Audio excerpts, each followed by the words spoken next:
Алейкум. Витаю вас, друзья. С вами снова я, Арцуев Аслан. Орти Аслан на канале Аслан Арцуев Реалити в ТикТок. Друзья, приветствую вас. По традиции с 24 февраля хочу вам сообщить сводки с полей фронтов, с полей боев. От Генерального штаба Сбройных сил Украины, друзья.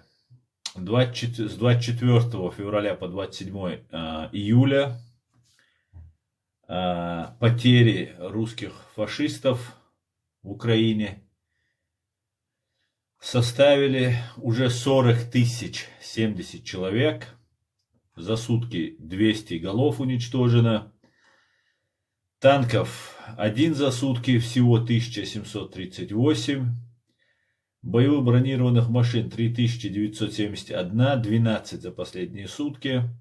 883 артиллерийских систем, 3 за сутки и 258 РСЗО, 0 за сутки. 117 антиаэркрафт, 222 самолета за все время, 0 за сутки, и 1 вертолет сбит, и всего их составило 190. БПЛА оперативно-тактического уровня 4 штуки за сутки, и всего их 726. Крылатых ракет 0 за сутки 174, кораблей катеров также 15 без изменения, 2847 автомобильной техники и цистерн, 12 за сутки. Специальной техники 75 штук, 0 за сутки. Друзья, с чем я вас и поздравляю. Русские фашисты из российского телевидения активно обсуждают и пишут в своих пропагандистских СМИ, что Зеленский сказал, что за несколько недель, грубо говоря, за 1,5 месяца, 5-6 недель, по-моему, там у них речь идет, что Украина восстановит полностью территориальную целостность. Также сообщаю вам, смотрел вчера новости этих пропагандистов, где они уже фактически просят Украину начать с ними переговоры. Это, мне кажется, говорит само за себя. Фашисты на последнем издохе. У них все плохо. Плохо — это не то слово, они просто об этом не говорят. Просто отвратительно все плохо у них. И, соответственно, значит, что у нас все хорошо. Друзья, поздравляю вас. Украина выстояла, выдержала вот эту атаку. Сегодня «Голос Америки» сообщал, что почти около половины тех оккупантов, которые зашли на территорию Украины с 24 февраля, убиты или ранены. Около 75 тысяч. Это не по украинским данным, это по данным американской разведки. Кто-то может там не совсем доверять там украинским данным, так как на войне всегда завышаются потери противника и занижаются свои потери. Ну вот, вот такая вот ситуация. Все супер, друзья. Военная фаза переходит в заключительную стадию. Фашисты будут гонимы. И сейчас они будут всячески пытаться просить переговоров. После таких понтов, вы помните все, да, как Путин сказал: вы хотите денацификации, вы типа хотели с нами связаться, ну вот сейчас вы получите, да, 23-го ночью он или 24-го он это сказал. Теперь же очень будет им трудно. Далее я хочу сообщить Есть такой КГБшник Геннадий Гудков. Почему-то его на украинское телевидение еще приглашают, о чем-то с ним разговаривают. Когда мы научимся, я так не могу понять, чтобы вообще с гибнюками не разговаривать, вообще на них их полный игнор, это единственное спасение от них. Так вот, несколько дней назад, около недели назад, Геннадий Гудков обратился к Уильяму Бернсу, директору ЦРУ, фактически с просьбой, с мольбой о том, чтобы в случае, ну как он это говорит, если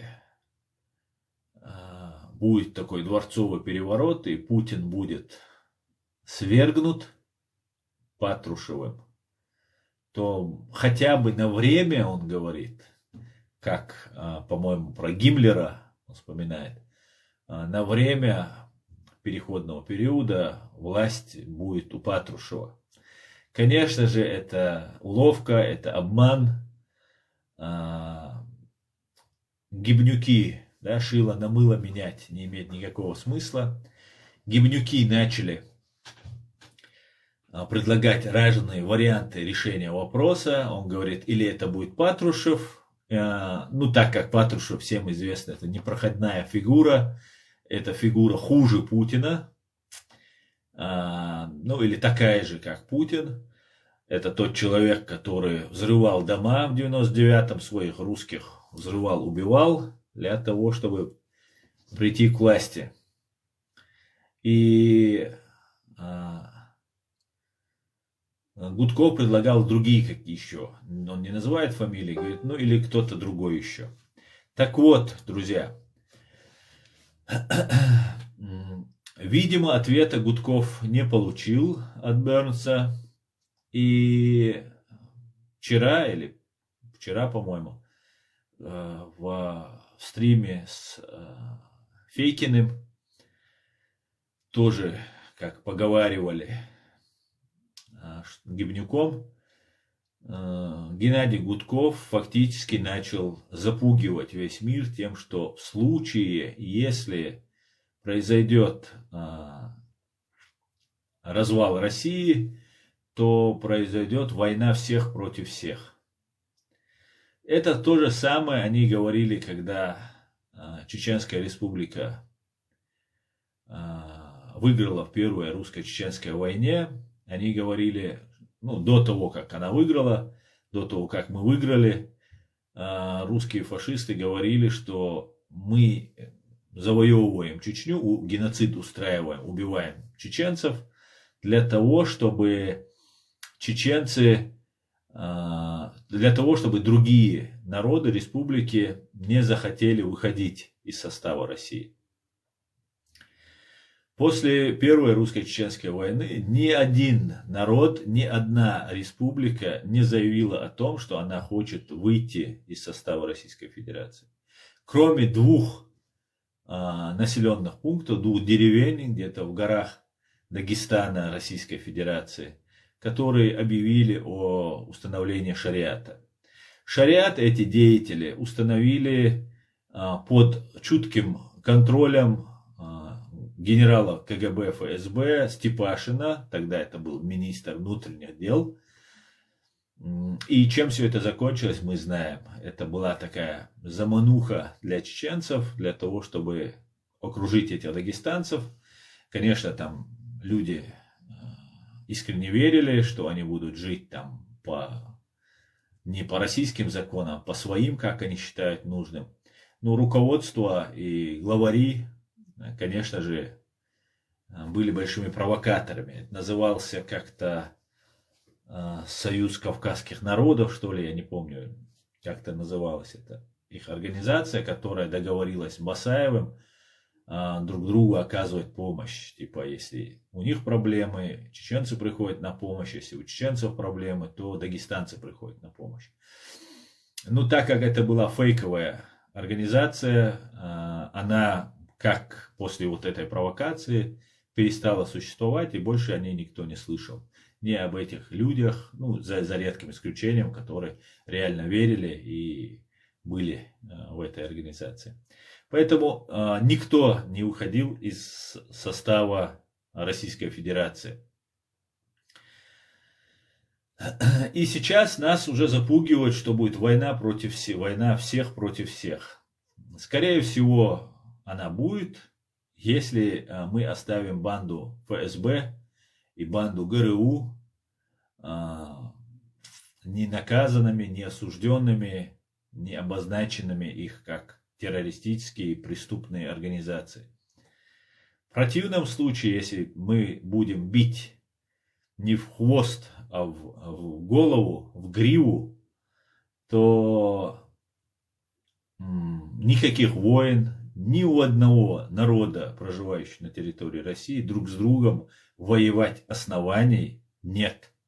Наоборот, если развалится Россия, все вот эти так называемые элиты разных вот этих республик, регионов просто выстроятся в очередь перед США и европейским, и Западом в целом для того, чтобы признали их легитимность. Поэтому сразу же на корню вот их посылы нужно предупреждать, разоблачать и сообщать людям, что, конечно же, ничего того, о чем они говорят, не будет. Но будет одно, будет суд над террористической бандой ФСБ и привлечение к ответственности всех одиозных террористов из этой террористической организации.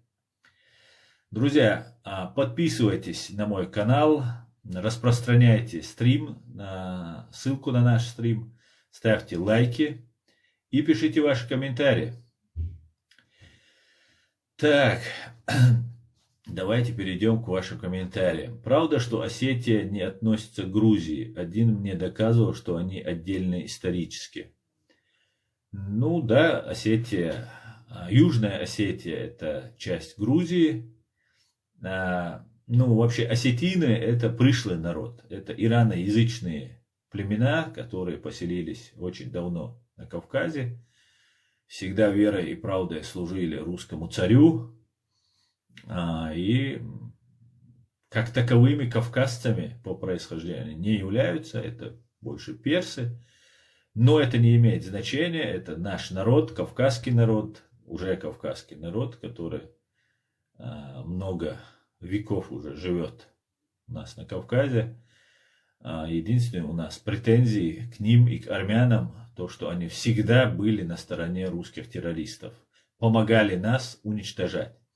Конечно, не только осетины и армяне это делали, и другие народы помогали нас уничтожать, и в том числе на Кавказе. Особенно это было заметно в последние русско-чеченские войны. Ну, что поделаешь, вот такова жизнь, такова жизнь, друзья. Поэтому к Грузии и Северной Осетии не относятся. Грузия, Северная Осетия не относятся, зато к Грузии относится Южная Осетия. Так, друзья, распространяйте наш стрим, ссылку на наш стрим. И подписывайтесь на наш канал.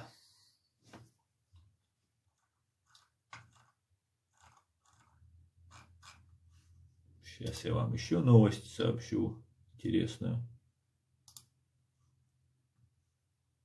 Как вы относитесь к Фейгину? И почему? Ну, смотрите. Я отношусь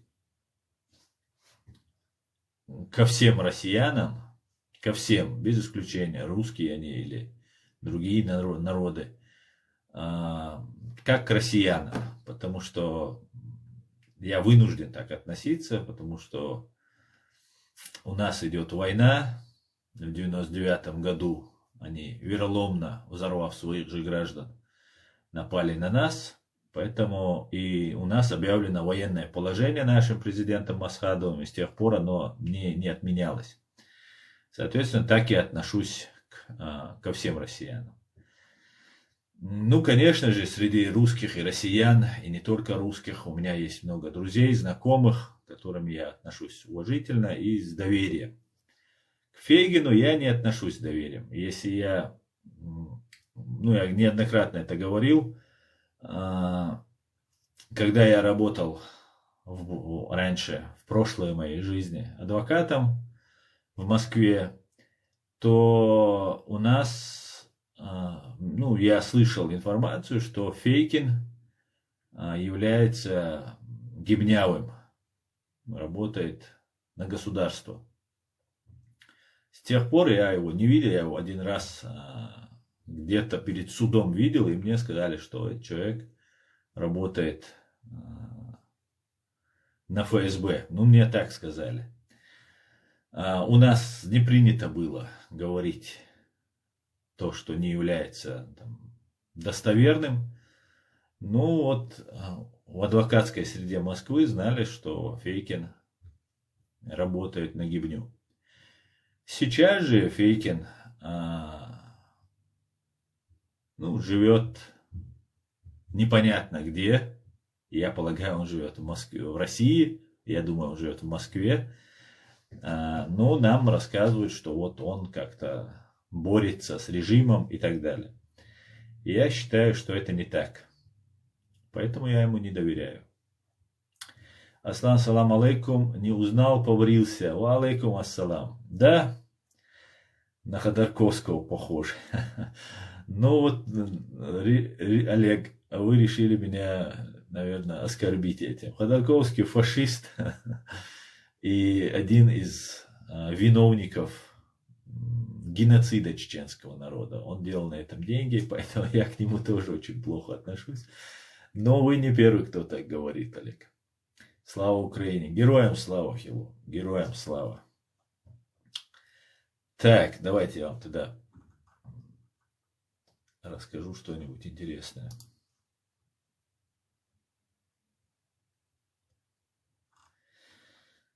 Так. Также очень хорошая новость, друзья. Тут про Америку говорят. Сенат США призвал признать Россию спонсором терроризма. Сенат США принял резолюцию с призывом к Белому дому признать. Это сегодня, друзья. Принял резолюцию с призывом к Белому дому признать Россию страной-спонсором терроризма, сообщает газета The New York Times.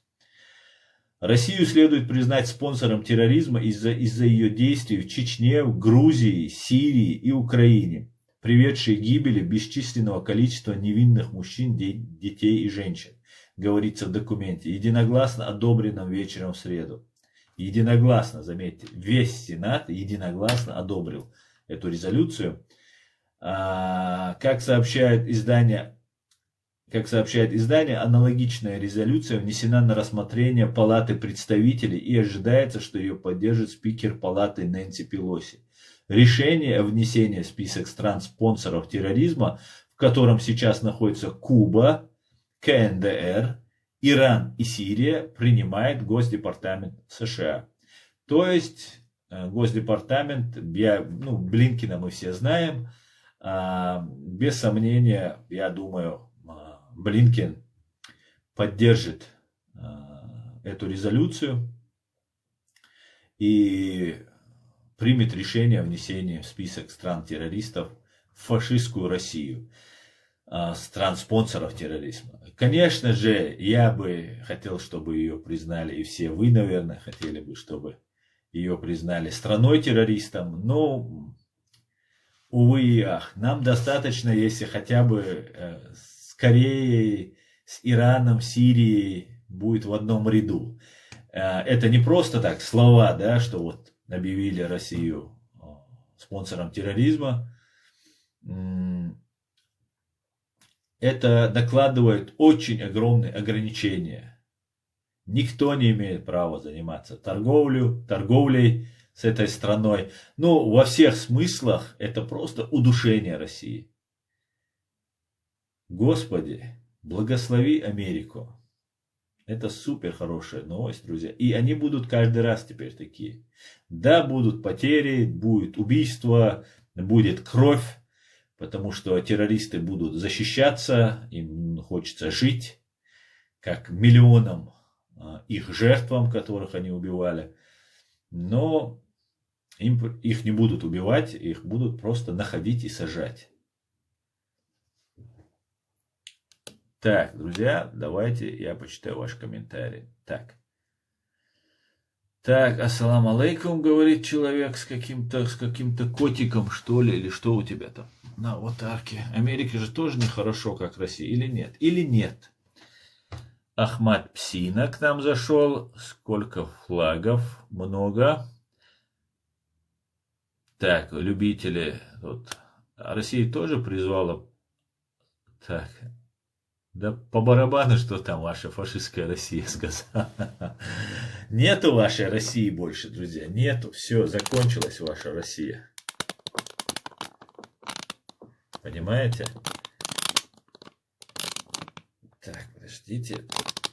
Я чуть-чуть подправлю свое видео.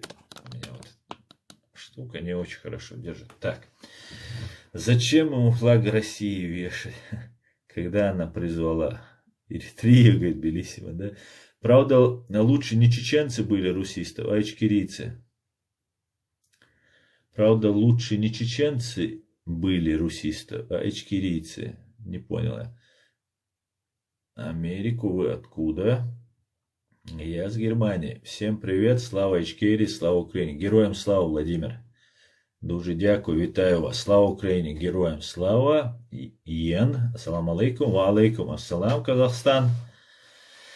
Так, давайте вам еще новость тогда, раз вам этого недостаточно, Деон.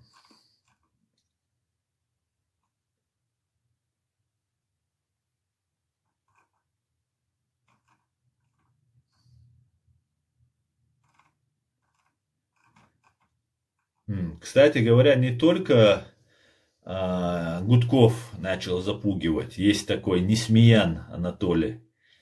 Он тоже начал запугивать, что это будет хуже, чем развал Советского Союза. Это свободу чеченскому народу. Дуже дякую, Владимир. Ассаламу алейкум. Вы можете ответить на что я сказал? Ва алейкум салам. Я же тебе ответил. Ты задал вопрос, я тебе ответил. Зачем ты сравниваешь фашистскую Россию с великой цивилизацией англосаксонской Соединенными Штатами Америки? О чем ты вообще говоришь? Ты вообще имеешь представление, о чем ты говоришь? Видимо, нет. Когда уже закончится война, говорит Виктория. Виктория, к большому сожалению, я не знаю ответа на этот вопрос, но я очень надеюсь, что русские пропагандисты, которые сейчас рассказывают, что 5-6 недель и Зеленский освободит всю территорию Украины, в том числе, конечно же, и Крым, я думаю, что август будет решающим, а потом посмотрим. Аслан, когда собираетесь забрать свою землю? Ну вот мы никогда и не собирались ее, не собирались отказываться от нее. Как только появятся силы и возможности, так и захватим. Вот у тебя украинские флаги, я смотрю. То же самое можно сказать, например, про Донецк, Луганск и Крым. Тот же вопрос можно адресовать вам. Когда вы это сделаете? Когда у вас появится такая возможность, вы это сделаете.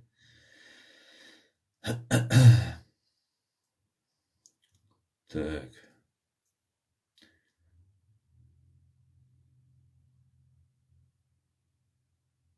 Что означает дякую? Дякую, это значит спасибо. Мы на пути к этому уже. Отлично, я в этом вас поддерживаю с 2014 года, между прочим. Даже раньше, чем 2014 год, я уже говорил украинцам, что будет на вас нападение. Только мы это делаем с 94 года. Одни. Так. Хотя наоборот, не то, что мы были одни. Мы были одни само собой. Весь мир был против нас. Весь мир верил этой лжи. Верили каким-то ваххабистам, каким-то террористам, каким-то людоедам, бандитам и так далее. Сейчас то же самое, сейчас вам уже, а, сейчас уже украинцам очень легко все объяснять и доказывать. Вообще не составляет труда, просто приводя примеры. Скажите, кто такие нацисты, где ваши нацисты с евреем во главе? Вот вы нацисты оказались, украинцы. До того нацисты, что евреи выбрали. 100% вы так маскировались, чтобы никто не заподозрил. Вау, вы очень помолодели, говорит Лилия. Да, Лилия, я всегда, ну уже давно не носил бороду, и вот я решил избавиться. Точнее, меня вынудили к этому. Моя мама, она мне поставила строгий ультиматум, и я был вынужден. Ассаламу алейкум, ва алейкум ассалам, ассаламу алейкум, ва алейкум ассалам. Дауш 95. Так, 95. Почему ты поставил 95? Я вас так не оставлю. Никого, у кого ник 95. Некоторым я смог внушить, что надо убрать 95. Надеюсь, я и тебе смогу это внушить. 95 это тот номер, который дали нам фашисты, оккупировав нашу страну. И зря ты там поставил 95.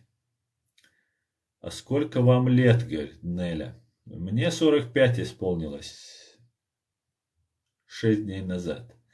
Ассаламу алейкум, ва алейкум ассалам. Ассаламу алейкум, ва рахматуллахи ва баракатуху. Ва алейкум ассалам. Явилась истина и сгинула ложь. Воистину ложь обречена на погибель. Ва алейкум ассалам. Маршал Ду, Аслан Бамутский, братва. Дейли салам маршал Хуй, Бамутская братва.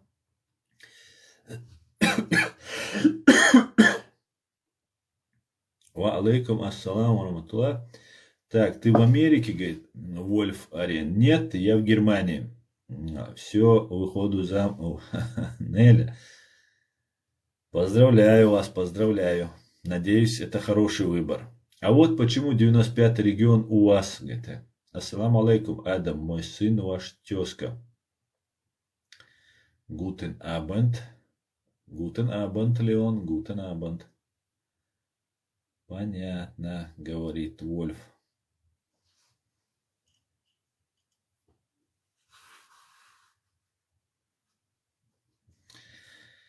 Итак, Ахмад Сила. Добрый день. Какое количество погибших в Первую и Вторую войну в Чечении?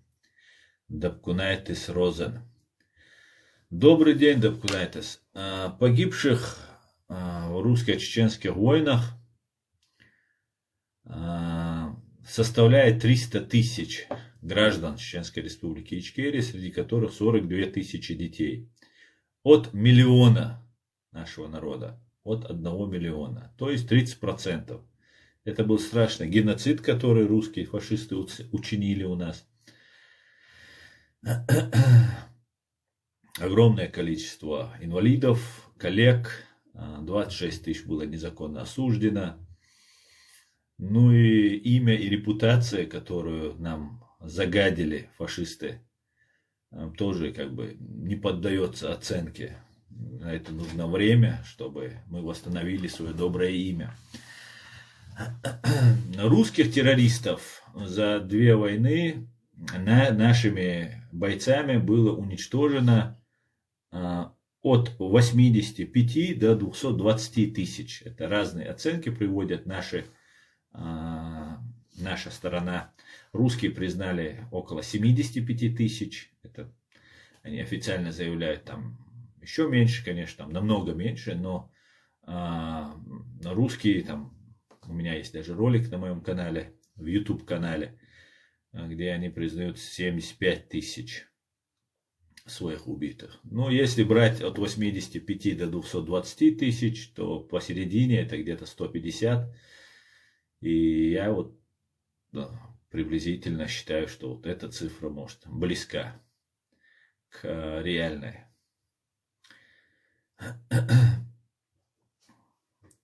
Ассалам алейкум, Байрим Салем из Казахстана. Ва алейкум ассалам, Казахстан. Есть у вас старший брат? Нет, наша сила это Ичкерия. Так, почему бороду сбрил? Просто захотел. Точнее, мама, я же сказал, мама меня вынудила. Ну и как бы пришлось согласиться. Не просто захотел, а пришлось согласиться с мамой. Помнишь, Астан, наверное, как с Бамута вы возили груз 200?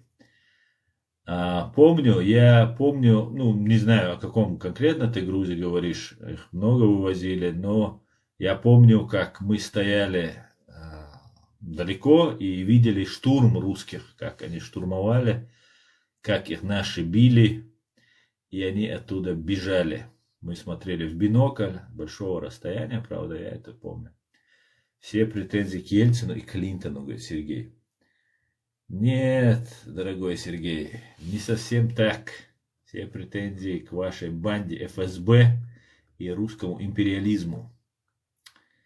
Капец, 30%, говорит Белиссимо. Да, Белиссимо, 30% убито чеченцев. Все думающие, все пассионарии, все люди, которые мало-мальски могли защищать свою страну, были убиты. Ну, практически все. Некоторым удалось выжить, конечно. И знаете, перед тем, как начать войну против Украины, русские террористы в лице Евгения Федорова, есть такой депутат Государственной Думы фашистской России, человек Путина, который сам об этом говорит, он говорил, что в Украине для того, чтобы как чеченцев, украинцев выводить на митинги в поддержку Путина, чтобы украинцев так выводить, нужно уничтожить 20%, он сказал. Ему журналист задал вопрос, почему вот мы с Чечней воевали, а теперь вот они на митинги выходят, когда мы дойдем до такого же времени в Украине. Сказал, ну где-то 20%. То есть 8 миллионов депутат Государственной Думы в стенах Государственной Думы у себя в кабинете открыто говорил, что нужно убить 8 миллионов, то есть совершить еще один геноцид, но уже более масштабный. Представьте, что это за люди. И никого это не смутило, ни русских, ни правозащитников русских, никого это не смущает. Убить 20% людей, 30 убили процентов в Чеченской Республике, и 8 миллионов они хотели убить. Но, как говорится, не шмогла. А вчера, вот я закинул ролик, фактически он говорит, мы теперь должны спасти Москву, мы должны защитить Путина. Это человек, который ведет нас к освобождению от колониального ига какого-то, которого они там рассказывают. Я вам об этом тоже расскажу. Я вам расскажу, как они объясняют вот эту ситуацию, вот ту ситуацию, в которой они Америку, Запад объявляют врагами. На каком основании? Как они это мотивируют, я вам постараюсь объяснить. Сейчас почитаю ваши комментарии, постараюсь вам рассказать. Это тоже очень интересно. Отчасти, конечно, как обычно, там есть и правда, но большая часть, конечно, ложь. С одного Бамута, наверное, половина из них. Наступит ли час, когда РФ напьется крови? Нет, Российская Федерация кровью никогда не напьется, и ей этого не будет хватать. Это страна-террорист. Слава богу, ее сейчас спонсором объявляют. Уже эта резолюция принята. Я не сомневаюсь, что Госдеп поддержит это. Это империя. Она может только убивать и завоевывать. Только так она может существовать и развиваться. Вот поэтому никогда ее нужно остановить. И как сказал Джохар Дудаев, солнце свободы зайдет со стороны Украины. И мы свидетели, что эти слова оказались пророческими, и что солнце свободы восходит со стороны Украины. Может, не до конца все видят, но уже почти всем очевидно. Так, привет из России, говорит. Привет тебе, Игорь. Аслан, то, что Америка тоже нехорошо. Так, как вы относитесь к Азербайджану? Я очень хорошо отношусь к азербайджанскому народу. Да, мама это святое, говорит. Да, ты за демократию, говорит, YouTube Deutschland. Конечно, за демократию. Как чеченец может быть не за демократию? Чеченец может быть только за демократию. Беглый патриот, говорит, Штирлиц из Гамбурга. Че, спрятался, Штирлиц? Гибнюк.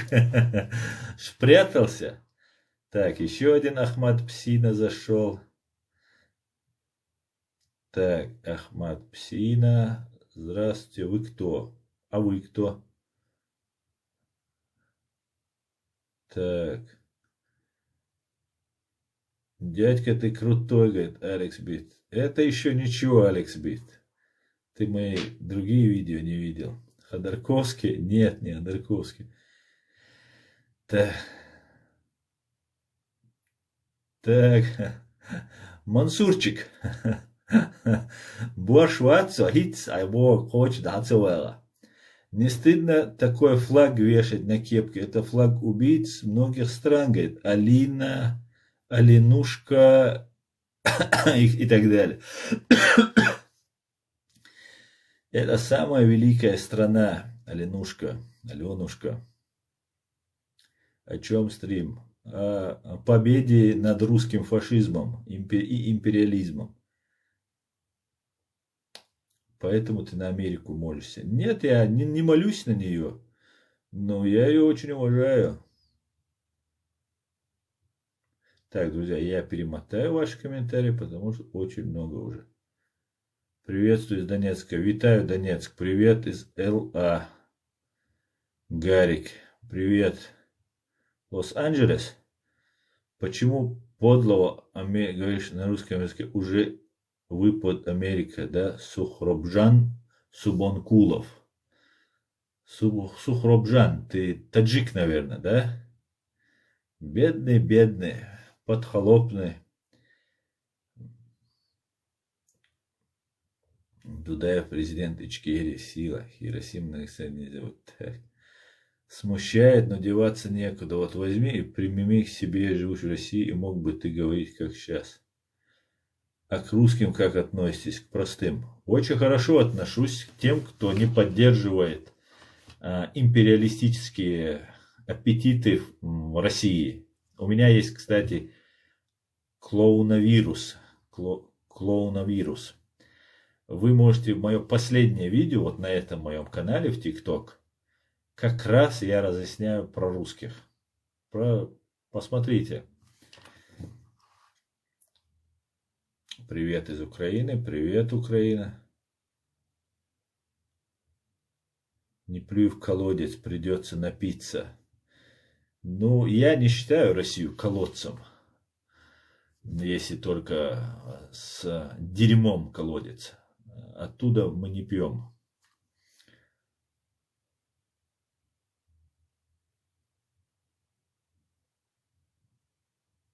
К вашим словам нечего добавить. Поддерживаю. Дуже дякую, Даман. Даже смотреть тебя не буду, говорит Карамелька. Давай, давай.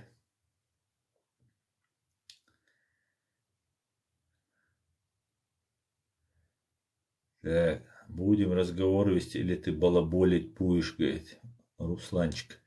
Простым русским мы относимся хорошо, они тоже бедолаги. Ассаламу алейкум, я из Казахстана. Алейкум ассалам. Так, вот вы постоянно сравниваете себя с Америкой. С Америкой сравниваете. На каком основании вы сравниваете с Америкой себя? Что вот у вас есть, что вы можете конкурировать или там сопоставлять себя с Америкой? Атомная бомба, которую вы у немцев украли? Что? Ничего у вас нет, понимаете? Да простит меня Сомали, максимум, с кем вы можете себя сравнить, это Сомали, понимаете?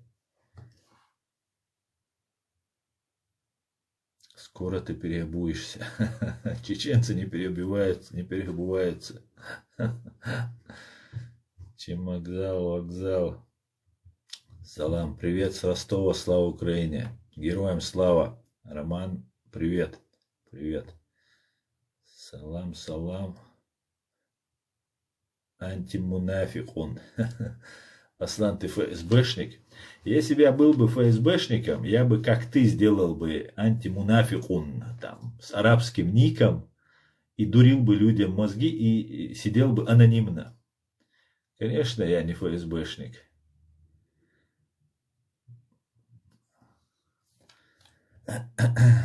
Если бы я был бы ФСБшником, меня бы, знаешь, как раскручивали бы, как Фейкиных, как разных других подрусских блогеров. А меня, наоборот, в России запрещают. Меня преследуют, меня заказывают, моих родственников пытают в Чечне.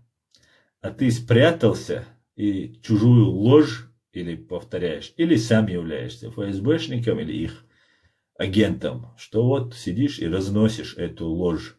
А еще называешься антимунафикун. То есть ты на религиозный лад там это все. Ну скажи антилицемер, чтобы было всем понятно. Но нет, ты это на арабский лад делаешь. И заходишь и разносишь эту ложь. И я уверен, все мои грехи, которые на мне были, вы уже все собрали. Вы все собрали. Вы столько про меня лжи уже сказали. А если это неправда, то вы забираете все грехи с меня себе. Я очень надеюсь, что я буду чист перед Аллахом от всех своих грехов, благодаря таким людям, как вы, которые лжете на меня. Но все-таки расскажите поподробнее, что станет с Россией, если Путина не станет, говорит Иришка.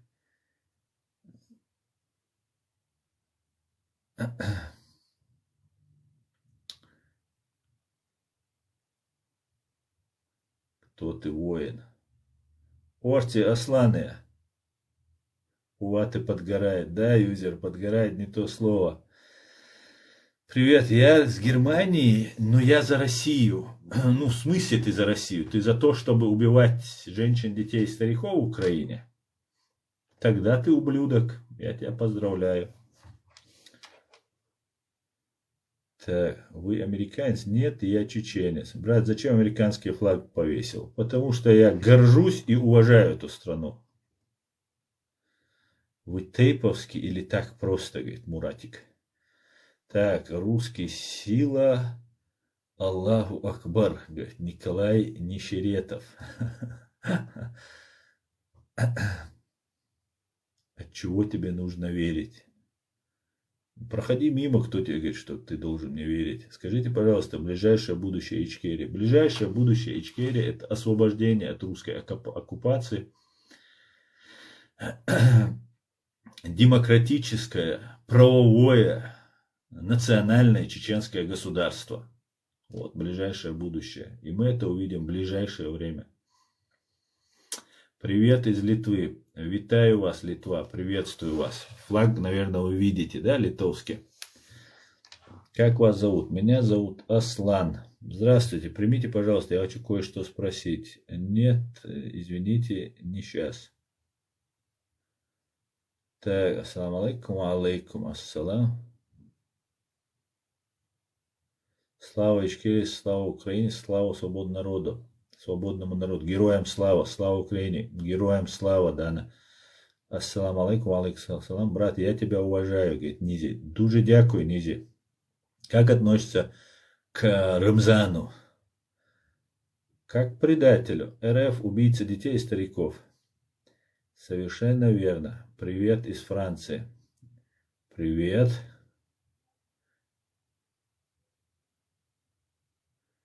Так, а где борода Ахишка, говорит. Но смотрите, я вам скажу, вот, не для чеченцев, хотя чеченцам тоже, наверное, будет интересно знать, Абу Дуджана, Шишани, какие-нибудь вот эти арабские названия. Вот, у нас во временно оккупированной Чеченской республики Ичкерия, в каждом отделе Чеченской республики Ичкерия находится, в каждом полицейском вот этом банд-притоне их, находится 2-3 человека, которые не ездят на выезды и ничего не делают, кроме как сидят за компьютером и вербуют, выявляют, склоняют, ну и, конечно же, возводят вот разную вот эту Шишани, Абу там и так далее, и так далее.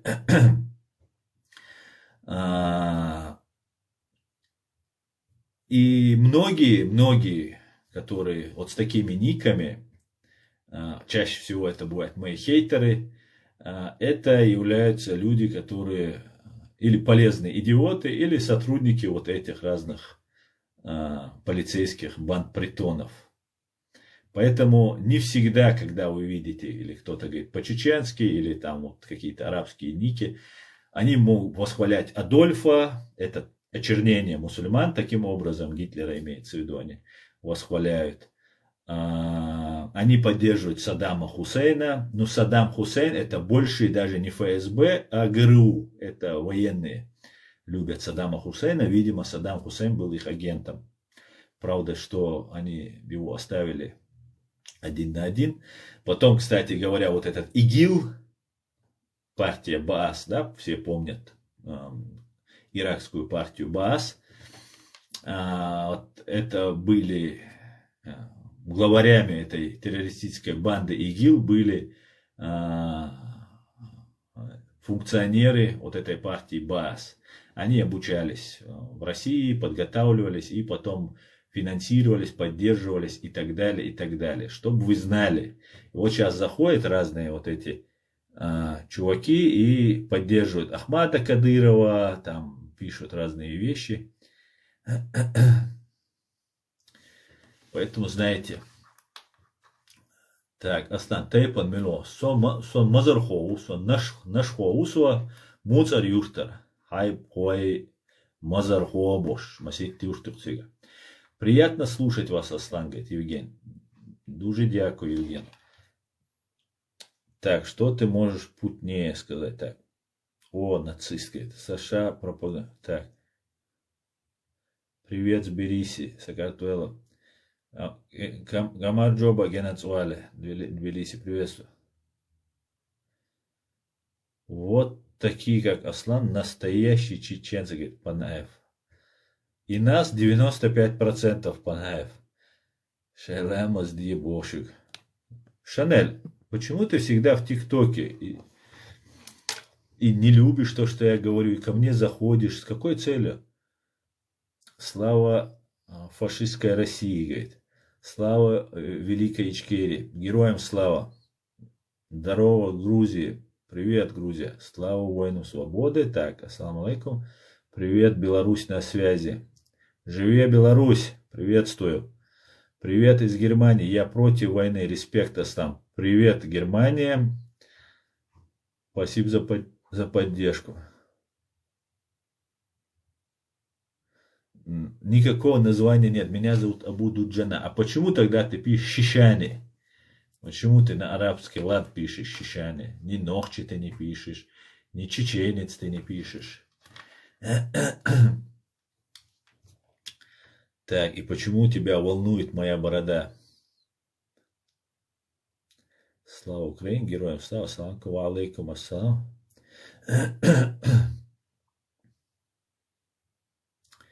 Я очень хорошо отношусь к лезгинам, очень хорошо.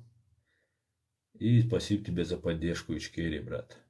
Привет с Украины, привет. Да все против войны. Да.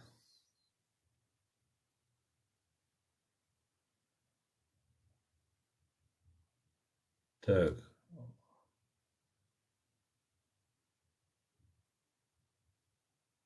Значит, так, ты понял. Так, Аса, я вас уважаю, и я на 100% против России. Но Америка тоже кефири говорит. Эх ты, тебе надо еще почитать немножко. Ну а кто сотворил ИГИЛ? Это Америка сотворила. Ага, Америка. Это ваши русские фашисты это сделали.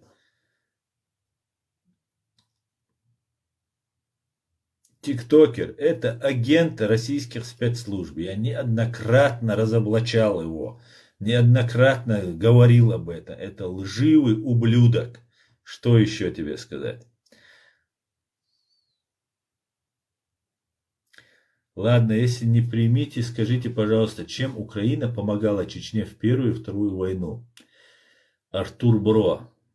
Ну, я скажу, что в Первую русско-чеченскую войну 14 украинских добровольцев, в том числе всем известный Сашко Белый, Александр Музычка,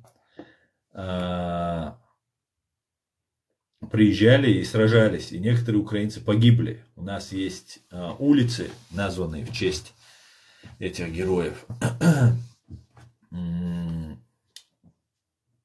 К большому сожалению, сейчас, конечно, они переименованы, но это, мы все это восстановим до Алнула. Во Вторую войну, конечно, помощи было еще меньше, но украинский народ, думающий, понимающий, что происходит, несмотря на всю ту ложь, которую русские фашисты на нас возводили, что мы какие-то террористы, исламисты, каратисты, и вот именно, вот я вам сейчас рассказывал про то, что в каждом бандпритоне полиции, так называемой, во временно оккупированной Чеченской Республики, есть люди, которые сидят под разными никами, пишут разные бреды там, про халифаты, про там это, то все, и они окрепшие чеченские умы сбивают с толку. Конечно, там тоже есть правда в том, что они говорят. Полностью ложь, отторжения не может быть, потому что тогда это будет полное отторжение. И вот таким образом сбивали не только молодых чеченцев, и не молодых тоже, но и украинцев, и другие народы, которые могли бы нам помочь. Но вот люди заходят и говорят, вот Америка кафир, грузины кафиры, украинцы кафиры, и там с ними ничто нельзя. Но это их не смущает, что они заходят, говорят через американский интернет, пользуются там айфонами американскими, которые изобретены американцами, ну и другие масса вещей, которые вы знаете. Это их не смущает. Их не смущает, что Грузия, христианская страна, первая признала Чеченскую республику Ичкерия. А мусульманские страны не признали. Поэтому вот благодаря вот таким деятелям, полезным идиотам и той пропаганде, и украинцы стали меньше нас поддерживать. К большому сожалению. Но были украинцы, которые нас поддерживали, поддерживают, я уверен, будут поддерживать, как и мы их. Ты брат Ходорка? Нет. Я его отец. Сводишний его. Мадиц, кучваху, милу, мичеру, мадиц, цахум маэл. Здорово, Грузия. Так. Слава Украине, героям слава. Да, я тоже за Чечню, за Беларусь и Россию. За Чечню, за Беларусь и Россию. Вот у тебя. Ассалам алейкум, брат. Я казах. Ваша улкшмуду. Ва алейкум ассалам. Казах. Все отлично. Дейрес хуйль. Хаул кшмуду. Ты сколько не прожил, сколько наговариваешь. Ты столько не прожил, сколько наговариваешь. Да, я знаю. В вашей фашистской России я бы уже или гнил бы в застенках, или лежал бы уже, гнил бы в могилке. Но ничего страшного, Дион. Правду надо говорить, несмотря ни на что. Сколько наговариваешь. Да, Наса, я вас уважаю. Так, это был Ахмад Псина. Босс решала. Брат, согласен, Америка во все аспекты лучшая страна, еще и плюс рычаги контроль золота Германии. Ну, это я не знаю, что там, какой контроль золота Германия. Самостоятельная страна. Олег, спасибо за подарки, спасибо, дуже дякую. Друзья, распространяйте наш стрим, ссылку на наш стрим и ставьте лайки. Не забывайте ставить лайки. Марат Казенов, что ты предпринял, чтобы изменить жизнь Ичкерии? Ну, хвастаться нехорошо, конечно, что я делаю. Но в данный момент, например, я что-то пытаюсь изменить в жизни Ичкерии. Например, я хочу миру показать, что чеченцы никакие не террористы, не исламисты, не людоеды, детей по утрам не едим, только по вечерам даем. Поэтому вот. А еще есть много вещей, пускай люди сами за меня скажут. Так. Спасибо за подарки и за сомбреро с усами. Боже, храни Америку. Амин, амин, Виталий, амин. Так, Боже, храни Америку, весь мир против войны. Так, ассаламу алейкум. Брат, почему Рамзан такой предатель? Что его так сподвигло поступить? Ну, Кадыров Рамзан это всего лишь раскрученная фигура. Таких предателей есть в каждом народе, друзья. Вам просто постоянно о нем говорят, рассказывают, и мы, чеченцы, по этому поводу постоянно тоже рефлексируем, постоянно реагируем на это. Плюс, знаете, нам пытаются навязать внутричеченский конфликт, гражданский конфликт, что мы друг с другом воюем, что абсолютно не так. Например, ГРУ, которая осталась не у власти, военные, когда Кадырову Путин доверил власть, они хотели бы подвинуть, ну и Кадыров, конечно, и убивал их, там, и мочил тех же братьев Ямадаевых, там, мэра Аргуна и Брашку, там, и других третьих. Поэтому они, ну, он обычный коллаборант, обычный предатель, которых полно, причем тупой коллаборант, был бы какой-нибудь умный, была бы проблема. Это просто обычный тупой исполнитель русской воли. Подхолопник я его называю. И, ну, что такого? Ну, есть такой, есть. Так.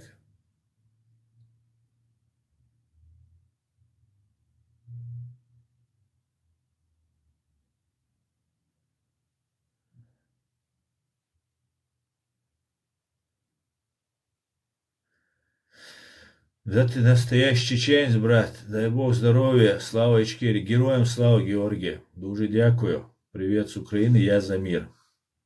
А я за победу. Витаю, Украина. А я за победу. Как вы относитесь к кабардинцам? Как я могу относиться к своим братьям-кабардинцам? Очень хорошо отношусь. Типа НАТО сзади. Типа да. Тебе надо жить и видеть. Так, тебе, видимо, тоже надо почитать. Так, кстати, куда пропал Ходорь? Не знаю. Так, сколько тебе платят? Аконин. Почему это ваш любимый вопрос? Почему я говорю на русском и сколько мне платят? Ничего не платят. Я каждый раз вам это говорю. Мочу русню безвозмездно, от души, за бесплатно. Понимаете? Кстати говоря, этот наш ролик, как и все наши ролики, стримы, которые я провожу здесь в ТикТоке, я выкладываю у себя на канале Reality. Аслан Арцуев. Так вы найдете меня в YouTube. Я выкладываю там. Так.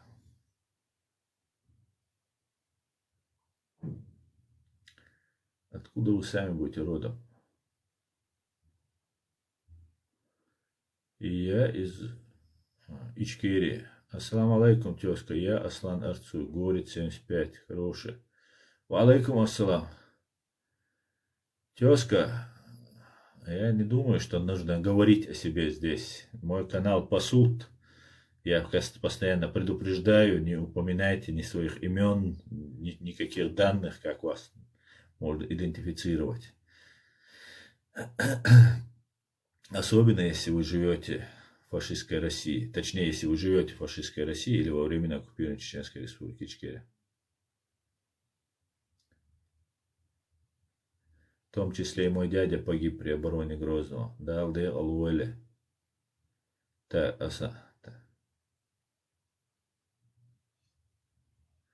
Украинцы такие добрые, машалла, был в Киеве, люди веют добротой и открытостью. Я был поражен. Но если вы едете с России, да, или там возьмем Москву, например, с Москвы, то, конечно, контраст просто очень сильный.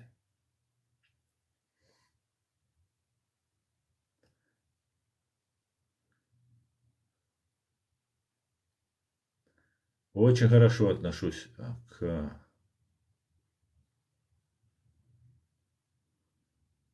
Очень хорошо отношусь к казахам. Так, друзья, я перемотаю, извините.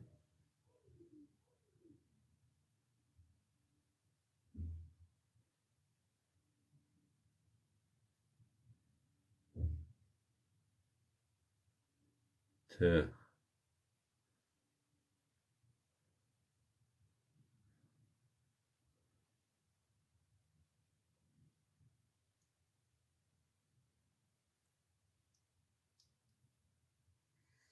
Нет, я не из Баку.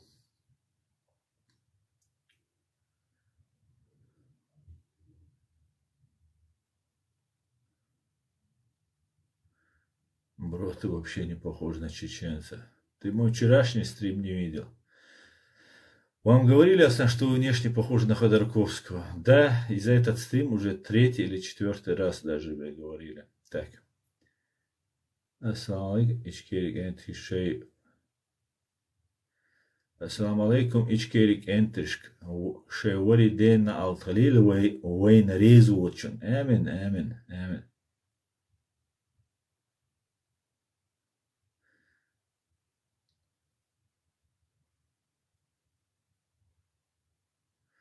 Так. Спасибо за бойцов вашего края, за то, что они сражаются за нас еще с 2014 года. Да, я знаю, поддерживаю с некоторыми из ними связь. Американцы что сделали? Брат, так. Брат, извини за дерзость, но было ли покушение на твою жизнь, исходя из твоих правдивых действий? Да, 2 раза. Была попытка, но не шмогла, как говорится. Один раз они наняли киллера, киллер ко мне пришел, все рассказал. Я об этом рассказал полиции здесь. А второй раз это было... Они попытались на одном мероприятии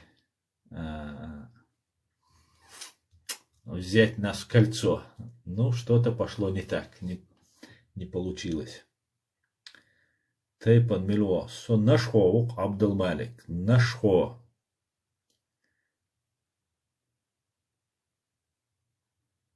Так.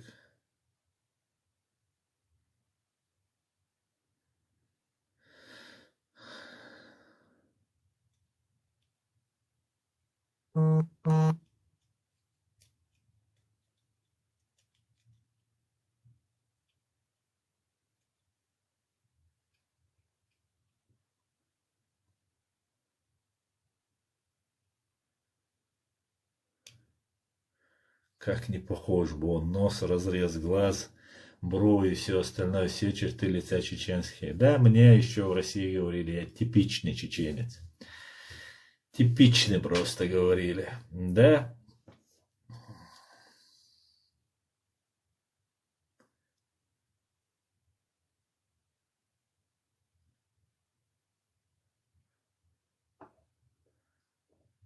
Так.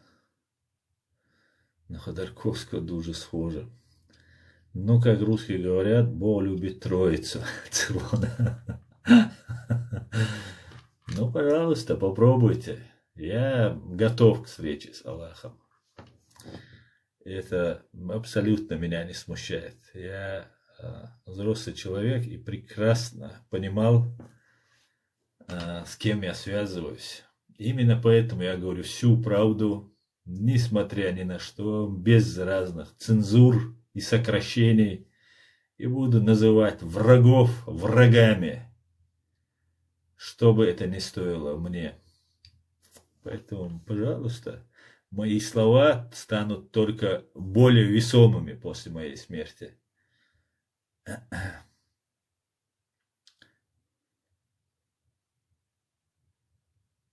Асан, вы можете что-то про палестинцев сказать? Говорит, лезет с этим вопросом. Да, конечно, могу сказать про палестинцев. Палестинский бедный народ. Но это внутреннее дело Израиля. Ничем не могу помочь. К большому сожалению. Ежик, что сбрил бороду, говорит ежик. Не люблю русские, а американцы. что-то сказал, так я не понял. В Киеве меня по-русски не обслуживали. Это хорошо. Какое отношение у тебя к Закаеву? Никакого отношения. Я никакого отношения к Закаеву не имею. Первое время я думал, этот человек независим, но вокруг него агентуры российской очень много. И лично мне предлагали работать на российскую спецслужбу, от чего я отказался и перестал поддерживать так называемое правительство. Так. У вас же висит израильский флаг? Конечно, висит. Как это не висит? Дверь висит, висит дешем. Какие-то проблемы у вас, что ли, с израильским флагом? А где прячешься? Так.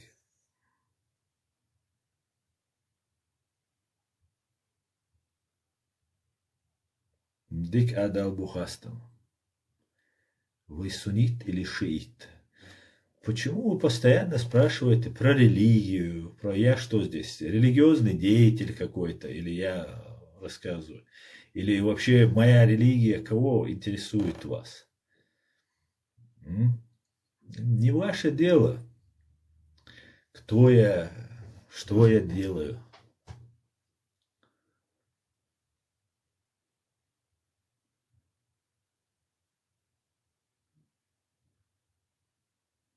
Это уже обвинение в адрес Закаева. Эти обвинения я сделал в тот день, когда ко мне уже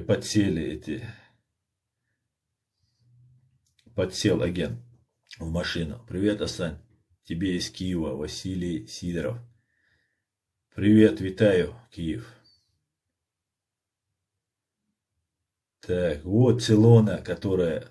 Вот смотрите, для понимания, палестинское руководство, раз мы уже переходим опять к этой теме палестинской, приезжала в Москву, и когда шла активная фаза геноцида, прошу заметить, евреи тот геноцид, который учинили нам русские над палестинцами, никогда не учиняли. Приехал Машаль, есть такой один палестинский, как его помягче назвать, террорюга, скажем так. И его спросили про Чечню, он сказал, Чечня это внутреннее дело России. А все вот подхолопники, которые вот меня убить грозятся, вот эта Цилона надеется, что меня убьют там и так далее. И само руководство Палестины очень хорошо относится к русским. Говорят на русском, руководство Палестины обучалось в Москве, в Институте дружбы народов, или как у них там, университет или институт. Поэтому, кто еще у них там? Проханов, который хотел сгореть на Крещатиках в танке. Типа он сгорит, хотел бы в танке на Крещатиках. Придется теперь Проханову, правда, на Остоженке гореть в танке. Ну или в подвале. Потому что с его пузом в танк он не залезет. И вот эти товарищи мне постоянно навязывают, мне, взрослым человеку, который уже много чего повидал и уже знает, навязывают мне какой-то нарратив КГБшный, ФСБшный, ГРУшный.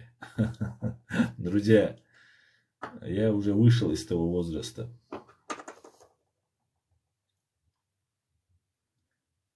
Ce zile, nocci uați европейцу. Европейцы, ночи. Чеченцы это европейцы. И соцен боквал ночи вукон. Уат бочун, юаде тунштвордал. Доказательство. Адалди, соват. Здравствуйте, мы с Украины, город Николаев. Витаю, Марина. Здравствуйте. Израильский флаг. Аллах Акбар. Шалом вам с Израиля. Шалом, Израиль. Привет, Ичкерия из Одессы. Привет. Чеченец с израильским флагом. О, боже мой, он ломает все стереотипы. Да, вы долго пребывали в этой пропаганде. Придется слезать с этой пропаганды и с этой лжи, которую возводят как на нас, так и на евреев. И мы будем ставить жирную точку над русской пропагандой. У наших блогеров грузинских, у всех флаг Ичкерии. Отлично, супер. А ваше дело лезть в политику, говорит. Ну, знаете, в Древней Греции человек, который не интересуется политикой, называли идиотом. И я бы хотел бы, чтобы мой народ получил права, которые есть у всех в этом мире. У кого-то больше, у кого-то меньше. Но я бы хотел бы, как европейцы мы, имели такие же права, как европейцы. То есть соблюдались в отношении нас международные конвенции и закон. Поэтому именно для этого я лезу, несмотря на то, что вот мне грозятся убить меня, пытаются убить, заказывают, платят баснословные деньги за мою ликвидацию. И вот я вынужден этим заниматься, потому что мой народ находится в тяжелом положении. И несмотря на разных полезных идиотов, которые мне рассказывают здесь про Палестину, вместо того, чтобы рассказывать мне про Самашки, про Катариуш, про Алды, про другие вещи, они мне рассказывают про какую-то Палестину, которая внутреннее дело Израиля. Мне до этого нет дела. А вот до Ичкерии мне есть, поэтому я лезу в эту политику. Причем политиком не являюсь и являться не собираюсь.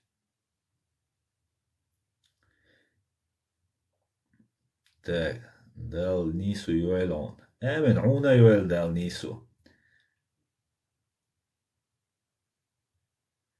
Да, здесь столько непорядочно сидят, говорит Георгий. Да, Георгий?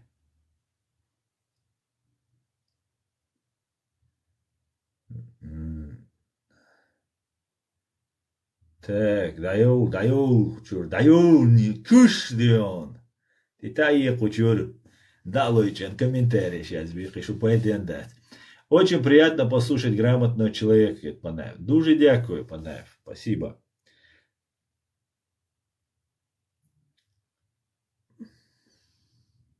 Так. Привет из Беларуси. Не Беларуси, а Беларуси.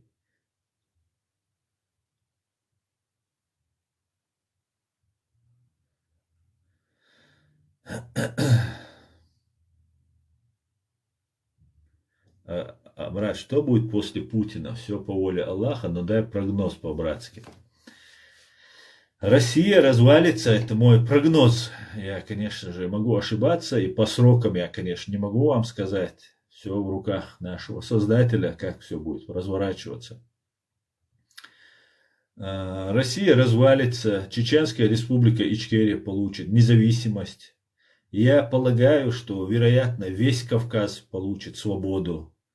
И мы осуществим давнюю мечту Кефира, как тут некоторые считают, грузина Гамсахурдия и Джохара Дудаева, об объединении всего Кавказа.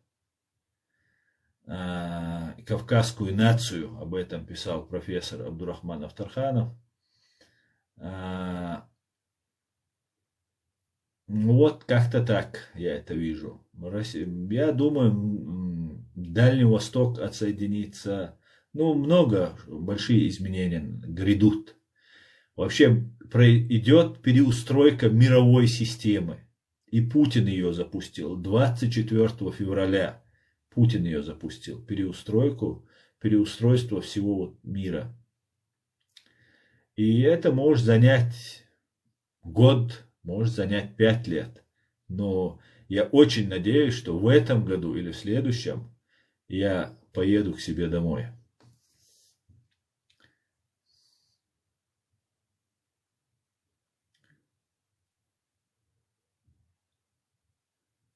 Привет вам из солнечного Батуми, говорит Тимур Колов. Привет. Дая кучур шнырь. Титаия кучур. Джахил хайоа.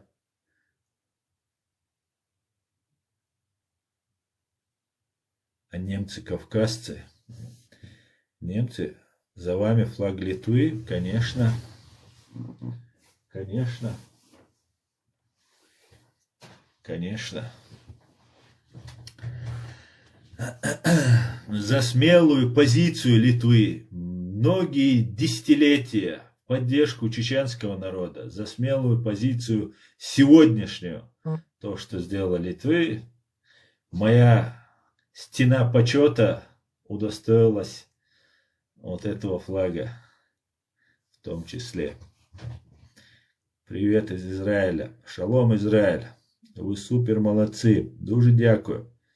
Виктория Гетман. Спасибо за подарки. Здравствуйте, Шимкент. Я русская. Саша Петров. Здравствуйте. Здравствуйте, Шимкент. Какая пропаганда? Ты тоже этим занимаешься? Я Израиль, город Ашкелон. Шалом, Ашкелон. Твой Кадыров вышел весь в поддержку Кадырова. Мой народ находится в заложниках.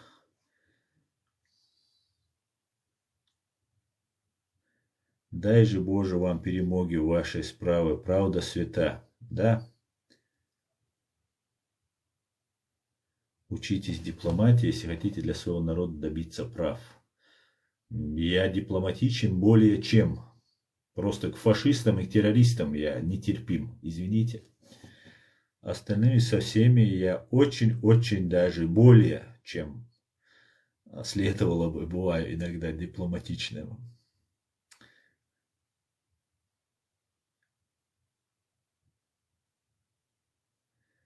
Так, мусорок, исчезни. Бандера, дуже дякую за подарки. Украина сила, Украина переможе. Обязательно. Так, а сам вы серьезно думаете, что мы за Россию, говорит? Мне вообще какая разница за кого-то, я что-то тебя спрашиваю. Палестина это хара, хазирим. Ну это я не знаю, что такое.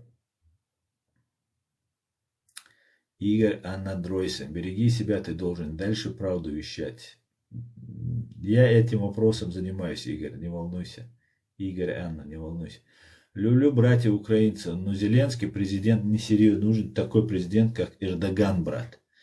Ну, я не знаю, Эрдоган, может, Турции нужен, но у них Зеленский, их устраивает все. Вы только лезь с улыбкой слушайте, остальных вы оскорбляете. Вот видите, вы мне не польстили, а я улыбнулся. Вы сидите в бункере и воюете с Россией и Чечней. Классно. Почему я в бункере сижу? Нет, я у себя дома сижу. Ты уже ошибся.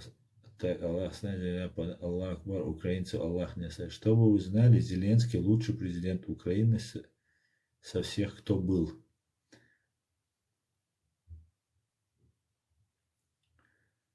Сиди, будьте победой и освобождение. Сиди, будьте победой и освобождение.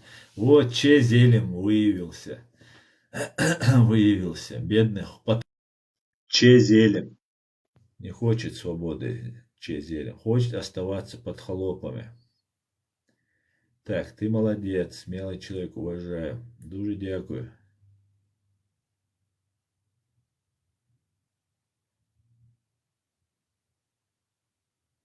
Так, Джохар Дудаев был великим человеком. Без бороды совсем молодо стали вы. Да, да. Так, друзья, опять я не перемотаю.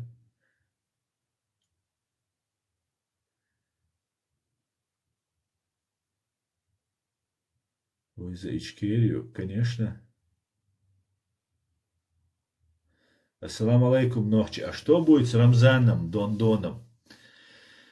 Высшая мера наказания за столь тяжкие преступления, которые он и его окружение совершали. И не только в отношении Рамзана это будет. Я так полагаю. Ассаламу алейкум. Почему Израиль? Ва алейкум ассалам. Потому что евреи у нас поддерживают. И у меня очень хорошее отношение к этому народу. Израиль наш союзник. И я хотел бы, чтобы нашим тоже он был. Ассаламу алейкум из Швейцарии. Ва алейкум ассалам, Статка. Так, сколько тебе платят? Опять тот же самый любимый русский вопрос. Бесплатно мочу, бесплатно вас мочу. Так.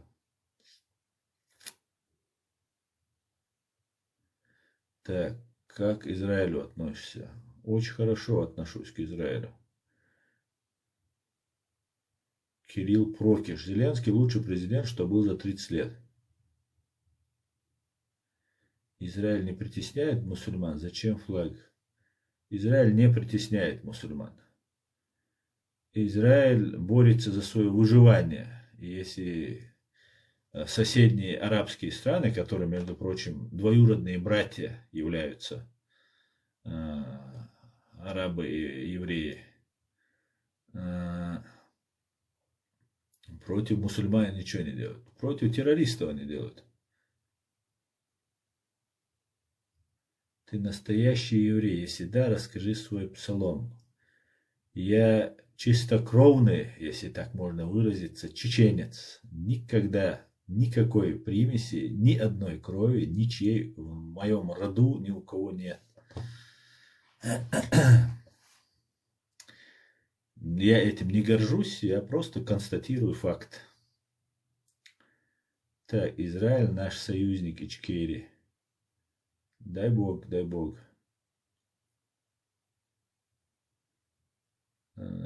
Хочешь?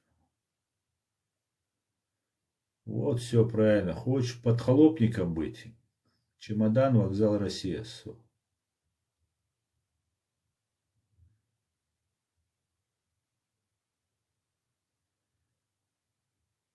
Так, привет с Украины. Привет.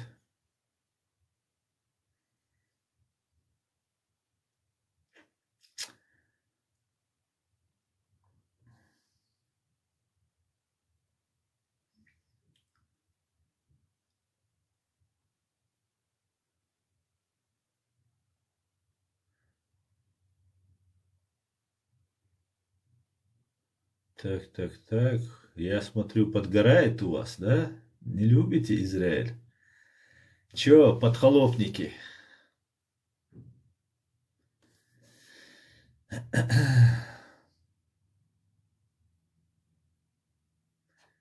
Ход агасқи бишуқ, агасқи бишуқ, агасқи шанлуқ дешуқ. Агасқи уқ шамель.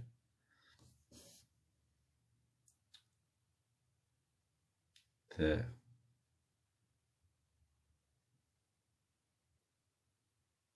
У каждого свое мнение. Вы тут высказываете. А если мы говорим, вы оскорбляете. Как это неправильно? Почему? Я не оскорбляю только тех, кто провоцирует меня на это. Нормальные беседы я слушаю. Даже читаю комментарии, как вы видели. Слава России пишут, там другое пишут. Читаю. Я не люблю израильское правительство. Но это уже другой разговор. Ты можешь любить политиков, не любить политиков. Это твое сугубо личное дело. А евреи это такой же народ, как чеченцы, который борется за свою свободу и за свою идентичность. И я, как чеченец, не могу не поддерживать их. Даже если бы они меня не поддерживали. Я буду хотя бы ради того, чтобы учиться. А так очень много евреев нас поддерживали. Между прочим, если вы видели одно из интервью турецкому телевидению, это в самом начале войны это турецкому журналисту Джахар Дудаев говорит, почему маленький Израиль выразил ноту протеста, начал поддерживать Ичкерию, а Турция нет, он говорит. Почему большая Турция, которая входит в НАТО там и так далее, она нас не поддерживает. И то, что сделали евреи, некоторым здесь промыли мозги, а некоторые, конечно, на работе, им ничего не докажешь. А есть полезные идиоты, которые начинают там гнать на евреев, на Израиль. Да, вы можете не любить определенных политиков. Вам может не нравиться какие-нибудь там евреи, определенные люди за что-то. Пожалуйста. Но евреи не убили ни одного чеченца. Израиль не убил, не разбомбил ни одного детдома, роддома или детского сада, как это сделали русские фашисты. И меня удивляют, понятно, те, кто на работе, меня удивляют полезные идиоты, которые сидят и на весь мир рассказывают, что Израиль им какой-то враг, что евреи враги. Вам надо лечиться, друзья, или учиться хотя бы. Нет, конечно, не любим враг Аллаха. Вот пишет еще один полезный идиот. Почему ты считаешь Израиль врагом Аллаха? Евреев врагом Аллаха? Есть ведь хадис, где пророк кормил слепого инвалида еврея, и еврей говорил, что на него там возводил напраслину, говорил на пророка, что он никакой не посланник, что он самозванец и так далее.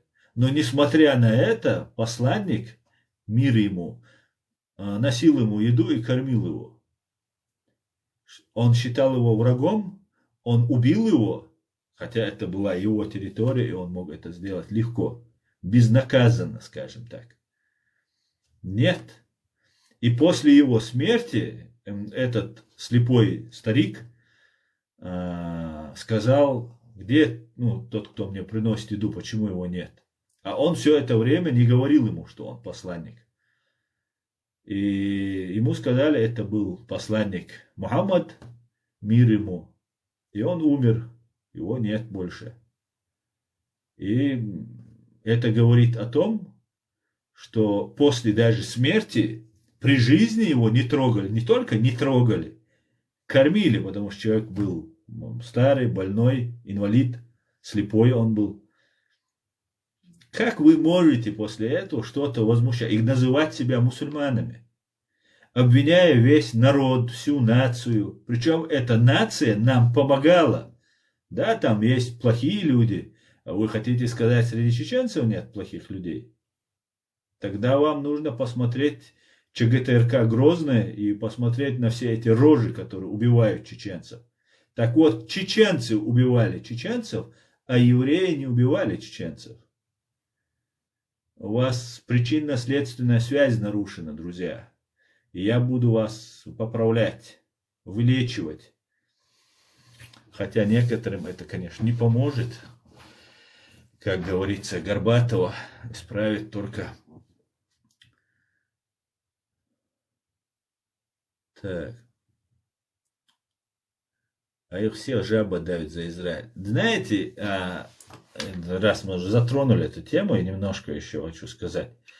Про евреев очень много плохое говорят, как и про чеченцев. И я думал, если эти евреи, у нас в Грозном жили евреи, мы общались, я был молодой и особо не придавал значения, еврей, не еврей. А потом уже по жизни, когда уже ты живешь, особенно когда началась война, потом нам начали рассказывать, что евреи, они просто все контролируют. Вот ветка, листочек с дерева падает, это евреи, в кране нет воды, значит, евреи, и так далее, и так далее, и так далее. И я думал, если они такие всемогущие, эти евреи, то почему они позволяют так сильно, я понимал, что и нас также оболгали, что мы какие-то там исламисты, каратисты, террористы и так далее. Я думаю, почему, если...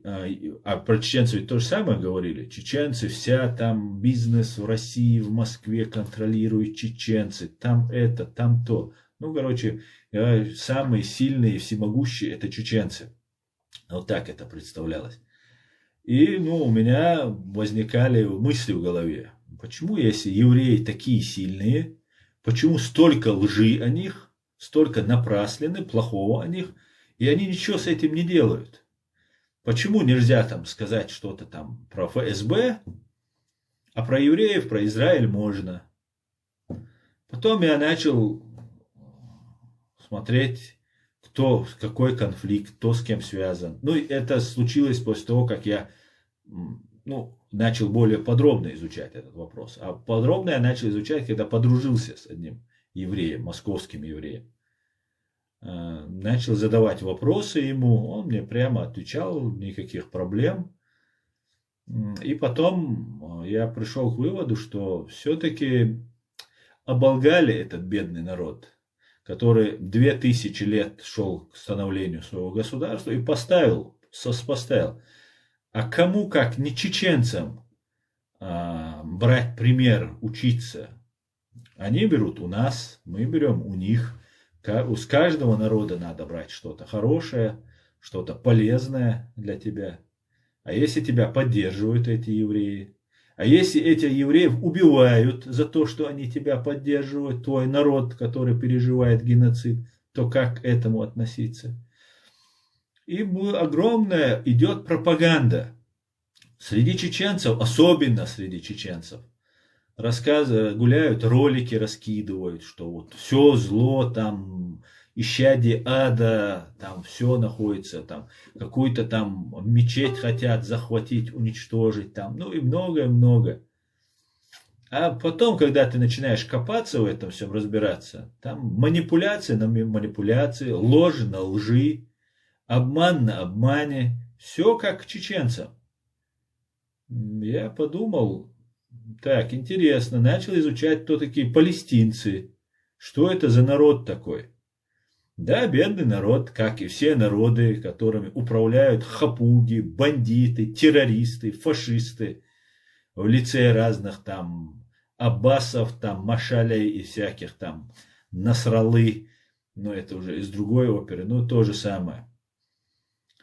И, оказывается, все руководство Палестины, так называемой Палестины, говорит на русском языке, обучалась в Москве. А кто знает, что это за институт дружбы народов, тот может, Безменного посмотрите, кстати говоря, был такой КГБшник-перебежчик в Америке, который рассказывает про вот этот институт дружбы народов, где с Африки, с арабских стран привозили студентов, которых вербовало КГБ для того, чтобы они там совершали революции. И все становится на свои места. Израиль бедный народ, евреи, Израиль бедное государство, которое всеми силами и женщины, и мужчины служат, чтобы отстоять свою свободу. И я научился, взял у евреев в себе то, что как только мы деоккупируемся, у нас будет армия, как в Израиле, и мужчины, и женщины будут служить. Ну и много чего полезного и интересного я взял. Это можно очень долго обсуждать, сейчас просто тема у меня не про Израиль, но про некоторым придется смириться и пересмотреть свои взгляды по отношению к Израилю и еврейскому народу. Это будет болезненно, но ничего.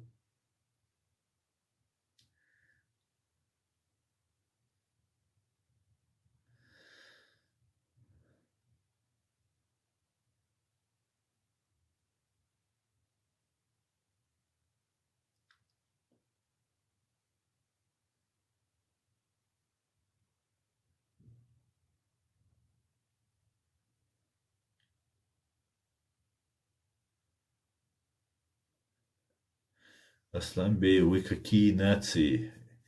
Еврей, наверное. Нет, Азер, я чеченец.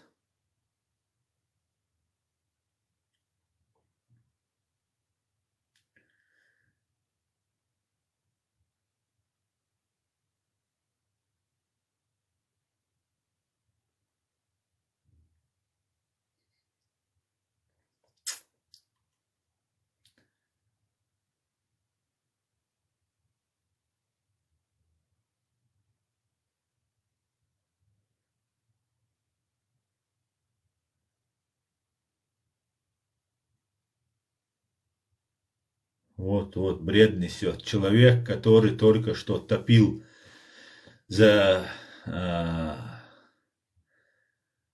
подрусских, теперь несет бред про евреев. Так, давайте, свалили отсюда все. Антисемитизм, вон с канала.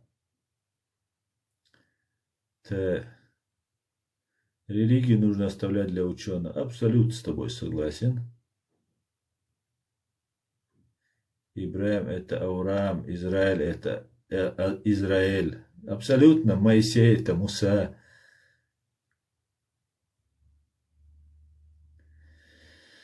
Так,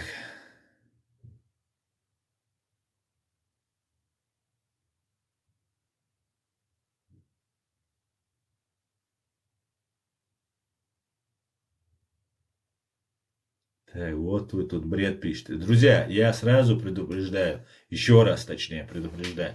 Все, кто пишет антисемитские здесь вещи, у меня просто нету сейчас модерок, чтобы их блокировать. Но это не все независимые люди. У нас в каждом отделе во временно оккупированной Чеченской Республики Ичкерия находится по 2-3 человека, об этом их сотрудники, которые приезжают сюда, переходят сюда, рассказывают. Люди сидят и пишут вот весь этот бред. Потом есть у нас, мы 20 лет, 25 лет находимся, сколько уже, 8 лет находимся в состоянии войны с русскими фашистами. И у нас выросло большое поколение необразованных товарищей. Поэтому есть полезные идиоты, которые подхватывают это. Поэтому не сильно строго судите, а судите по нормальным чеченцам, которые прекрасно относятся к евреям и к Израилю.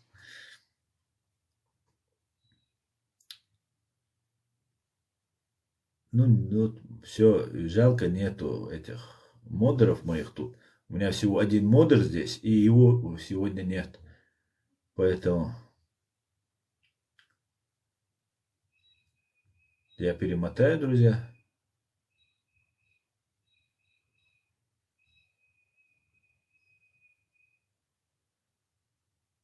Так, ассаламу алейкум, алейкум салам.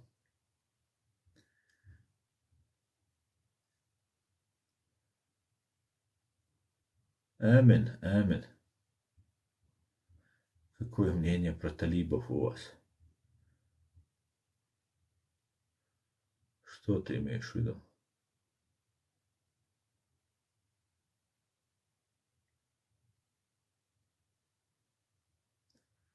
Так.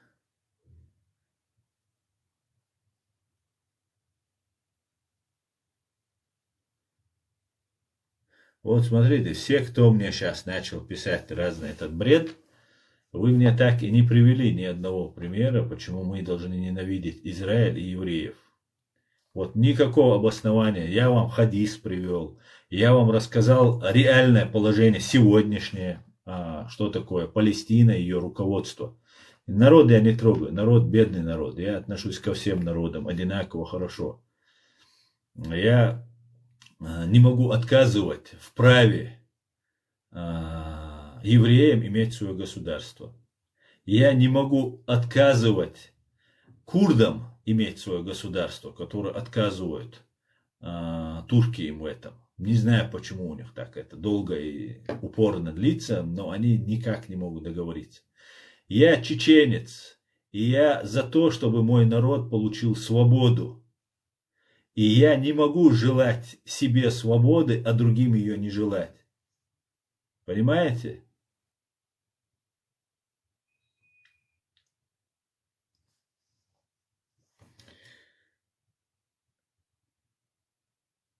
И играть на стороне русских я тоже не собираюсь.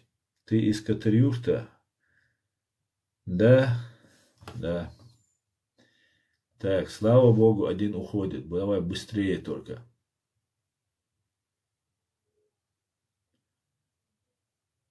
Так, всем так. Ассаламу алейкум. Ва алейкум ассалам.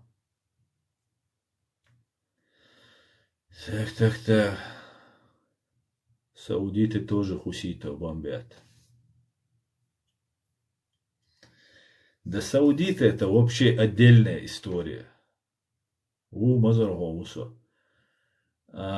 Саудиты, принц, молодой принц Саудии, убил журналиста, расчленил его и выкинул в посольстве Саудовской Аравии в Турции. Просто делайте выводы, кто такие саудиты, ну, руководство. Саудиты, народ оставим. Ты из Масада и косишь под чеченцев, чтобы создать Ичкерию. А Ичкерия кому сдался, кроме ваххабитов? Даурен Оспанулы. Ты, Даурен, бред несешь. Только что тут человек писал, он по-чеченски писал. Полностью мою подноготную он тут расписал. А ты мне говоришь, что я еврей. И работаю на Масаде он.